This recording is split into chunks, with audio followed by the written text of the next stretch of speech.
Alors bonjour, parlons aujourd'hui de l'automutilation qui est devenu un problème très récurrent dans la société en général et qui est en même temps un symptôme transdiagnostique dans les problématiques de santé mentale chez des jeunes, chez des adolescents et même chez des personnes avec un trouble du neurodéveloppement.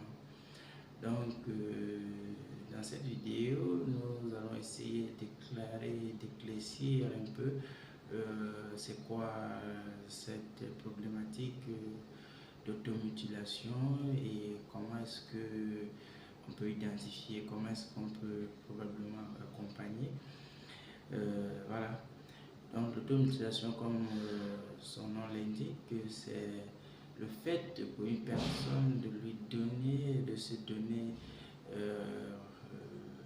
une douleur, une blessure, voilà, de s'infliger une douleur ou une blessure dans le but soit de fuir un problème ou bien de se soulager d'une souffrance ou d'un état de mal-être interne. Voilà, on peut voir ce symptôme d'automutilation chez des personnes suicidaires. Alors on va voir des jeunes qui se tailladent les veines juste dans l'unique but de ressentir une douleur somatique, une douleur corporelle, alors qu'il y a un mal-être profond à l'intérieur. Donc, ce symptôme peut se trouver dans des problématiques de dépression ou dans les problématiques purement psychiatriques. Voilà, dans les problématiques psychiatriques, on trouve aussi de l'automutilation chez les patients schizophrènes ou chez d'autres patients qui sont atteints des troubles psychiatriques profonds. Ils peuvent souvent être dans des états, ce qu'on appelle la catatonie, où la personne est dans des comportements répétitifs et auto-agressivité. Mais on voit aussi plus chez des jeunes qui vont soit s'infliger des douleurs ou bien des blessures.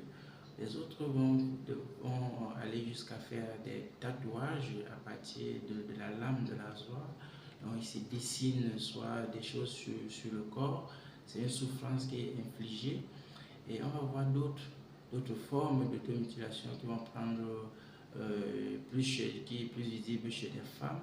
C'est les piercings. Alors on va voir certaines filles qui vont se faire beaucoup de piercings et on va se dire que bah, oui, c'est la mode. Mais c'est simplement parce que c'est une mode qui voit finalement une souffrance interne. Et, et chez ces personnes-là, on va voir que elles vont avoir tendance de plus en plus à se faire des piercings ou à se faire des tatouages parce que finalement, pendant le moment du tatouage ou du piercing, il y a une certaine douleur qui finit par soulager la souffrance qu'on a à l'intérieur. Et donc, ça peut être l'expression d'une dépression.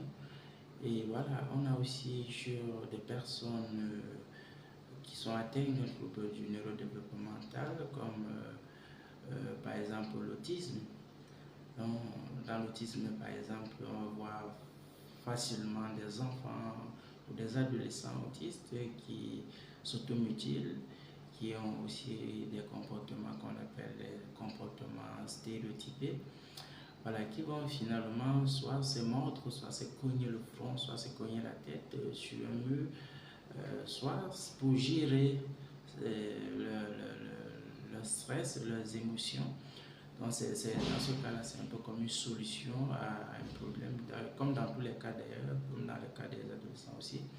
Voilà. Et puis, on va voir que les enfants ils vont de plus en plus s'automutiler, soit en se cognant la tête, soit en se mordant la main.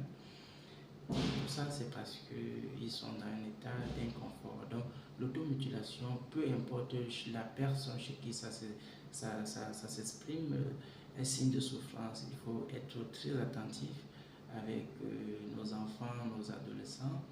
qui sont dans une phase critique, une phase transitoire de la vie, pour pouvoir déceler ces problèmes-là, ces difficultés, et puis les comprendre, les accompagner, et pourquoi pas demander l'aide des professionnels pour pouvoir les accompagner. Voilà, disons-nous à très bientôt dans une prochaine vidéo pour pouvoir expliquer de façon plus détaillée des stratégies ou des méthodes pour pouvoir accompagner son enfant, aider son enfant et pouvoir lui apporter le soutien nécessaire dans ce contexte-là.